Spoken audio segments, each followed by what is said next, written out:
याद रखो रब की अता करदा नेमतें हैं जो उसे भी मिलती हैं जो उसका नाम लेवा है, वो उसे भी मिलती हैं जो उसका नाम लेवा नहीं है। मस्जिद के दरवाजे पर आने का मतलब और मकसद रोजी में बरकत ही नहीं है। सिर्फ ये सोचो कि कारोबार में बरकती की वजह से मस्जिदों में आया जाता है, या हुजूर गौसे आजम के हम मानने वाले हैं तो हमारे ही कारोबार में बरकतें होनी चाहिए, हमें ही रोजी ज्यादा मिलना चाहिए। तो रोजी का दारो मदार इस चीज पर कभी भी नहीं है, बल्कि रोजी का दारो मदार रब की कुदरतों पर है। रब जिसे जितना चाहता है अता करता है। हम अगर मस्जिद में आए तो रब से रोजी का सवाल करने वाले सुन ले।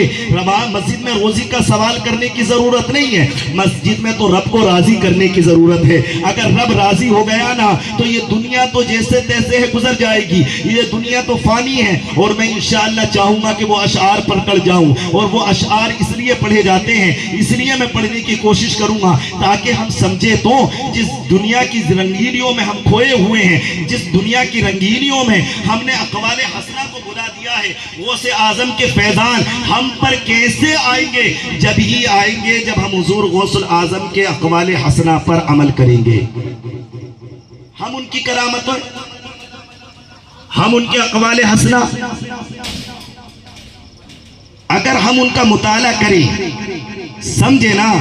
बड़े पीर साहब के नाम से मैं ही नहीं जानता, आप भी जानते हैं, आप ही नहीं जानते, कोई भी जान सकता है। अपने तो जानते हैं, बेगाने भी जानते हैं कि बड़े पीर साहब हैं, बड़े पीर साहब हैं। मगर बड़े पीर साहब को बड़े पीर साहब के नाम से जानना ही कमाल नहीं है।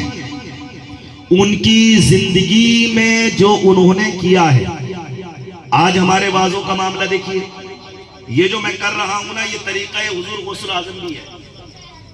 हुजूर गौसुल आजम का ये तरीका भी है। हुजूर गौसुल आजम भी वाज फरमाते थे। आप अपने वक्त के बेहतरीन खतीब थे, और आपके मजमे में आने वालों की तादाद तवारीख के अंदर आता है कि 70-70 हजार तक पहुंच जाती थी, और लोग दूर से अपने जाती खर्च से आपकी महफिल में आते थे। आज हमारे हालात क्या हैं?